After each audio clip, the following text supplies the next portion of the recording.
Hey, I wanted to share with you what I keep in my little survival bag. I was motivated by Mike Glover from Fieldcraft Survival. He actually sells a nice little survival kit, among other things, on his website. And actually, I would have bought his survival kit. Only thing is, I already had most of the stuff. I just kept it in separate little bags and Ziplocs, things like that. So I figured, I'll get a small bag and pack it in there. I'm using the Maxpedition Chubby. I always get a kick out of the name. But it's about 8.5 inches tall. Let's call it 6.5 inches wide. And I've got it fully loaded. It's probably about 3.5, 4 inches loaded. And I've got this dollar here for scale. Again, my environment being more swamp, Everglades, Florida, hot, and also urban, being that I work in the city, I thought, well, what would I need if I needed to get back home, regardless if I'm out, in the swamp or in the city. So let's take a look.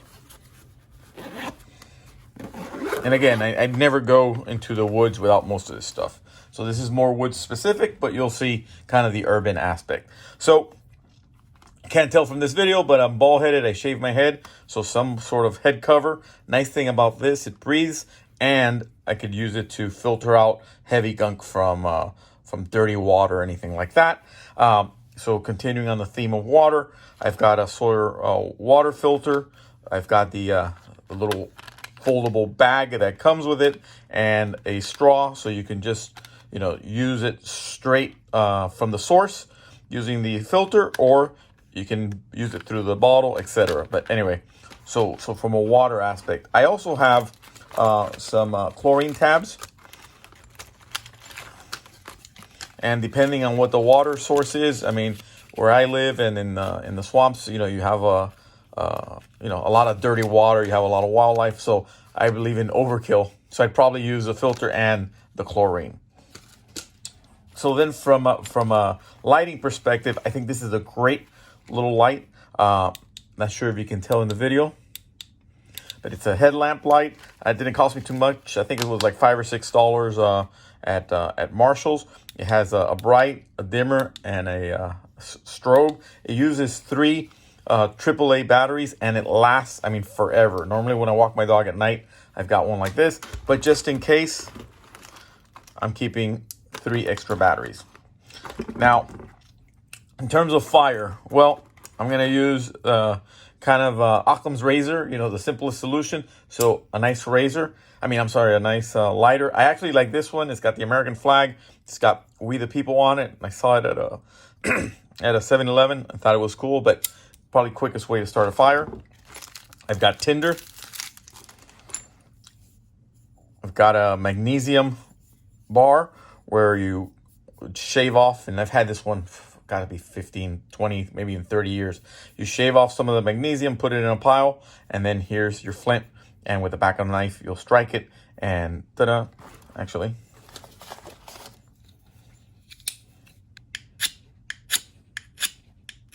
I haven't used it in a while, but there you go. Anyway. So magnesium fire starter.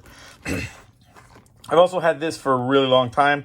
It's kind of nice. Has a built-in compass made out of brass. It's waterproof. It holds matches. It's got 2 O-rings, a lanyard that you can attach to your belt or wherever, so you can keep it in your pocket and not lose it. I've got a bunch of matches in there and a little striker. I said I lived in Florida, and mosquitoes are notorious here. So nice little bottle of DEET. Some paracord. Even though the little match holder waterproof has a compass, I really like these little dudes. You pin them on your chest, on your where you can easily where you have easy visibility, and to take a quick heading to kind of have a direction. But I swear by these things. I got really lost about, I'm gonna say 30 years ago in Wyoming, and didn't think to use my compass until after I got lost, and some old cowboy recommended that I get one of these pin-ons. Ever since, I've always got like 5 or 6 of these floating around. Love these things. To go with the paracord, if I need to cinch something down, some zip ties, a cat tourniquet,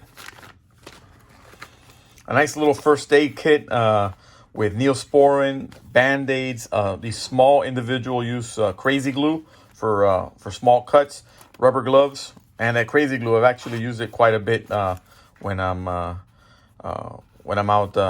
in the woods and get all these little cuts and abrasions. Just put a little bit on and it seals it right up.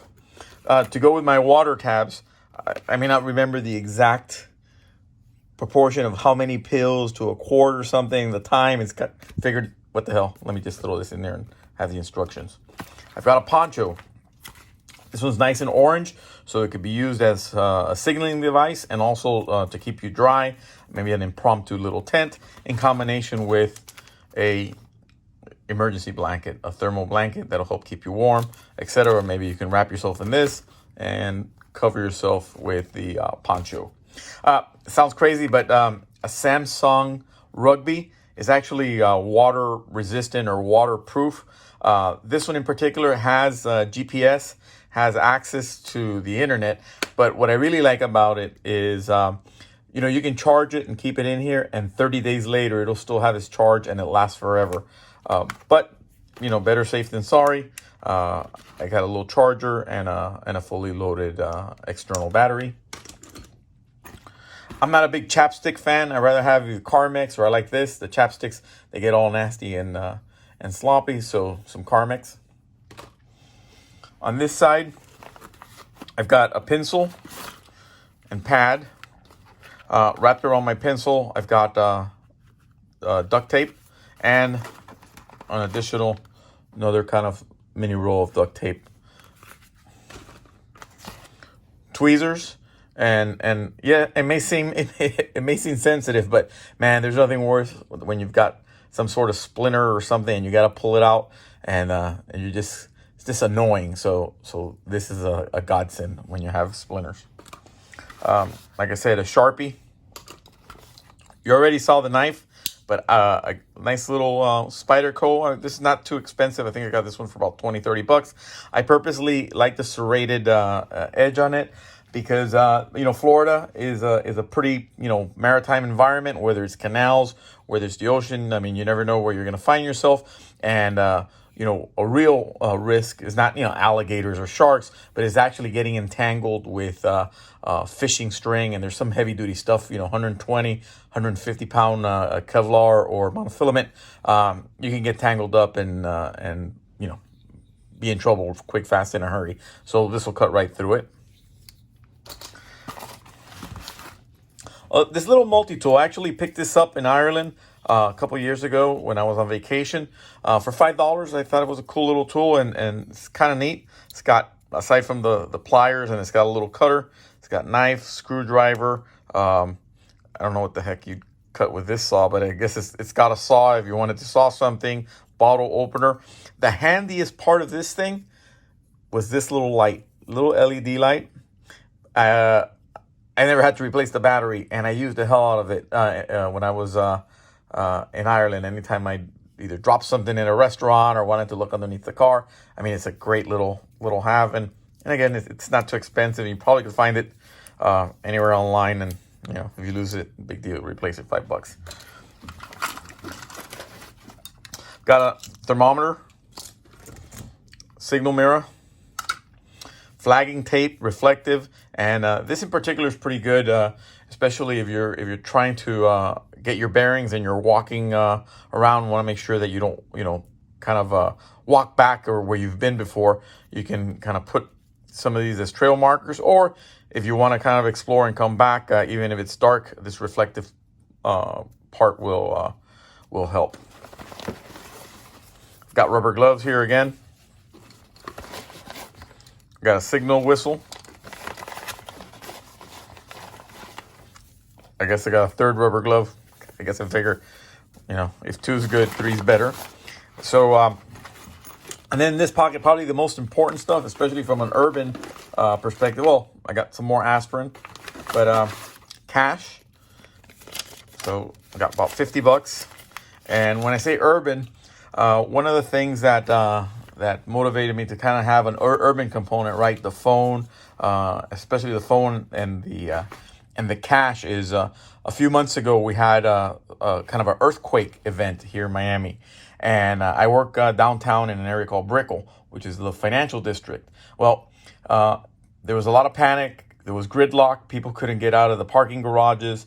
People were stuck there for hours and hours. Basically had to leave the cars in the garage and wait for things to work out. So I figured, I can either walk home or just pay somebody, 10, 20 bucks, 30 bucks to give me a ride home. Because again, my mission for this is to get me home, whether it's within hours or within a couple of days, but to try to get back home. And then, probably the most important part is I got a little mini Bible here. It folds. It's big enough font where I could read it even without my glasses. And you may find yourself in a place where you just need some comfort or some motivation, and this is always nice to have. Now let's look at the bag itself. And like I said, this is the Maxpedition Chubby, really well made. It's got Molly in the back. It's got Velcro here up front. It's got a nice mesh pocket where you can put stuff in there.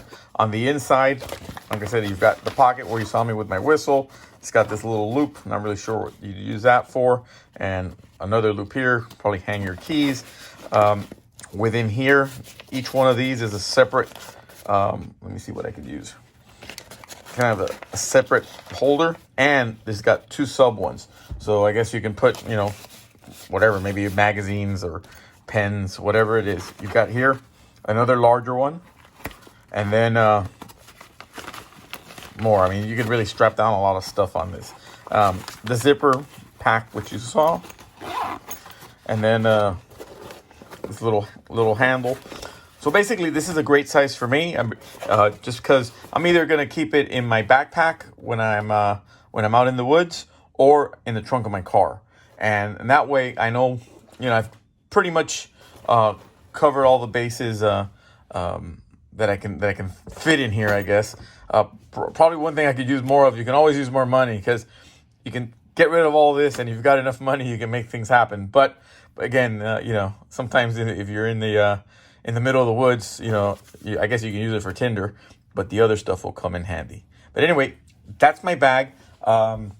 I suggest that you do check out Mike Glover's not only YouTube channel but site if you're into outdoor stuff and survival and just a whole bunch of cool things. He's one of the good guys to watch. All right, be good, be safe.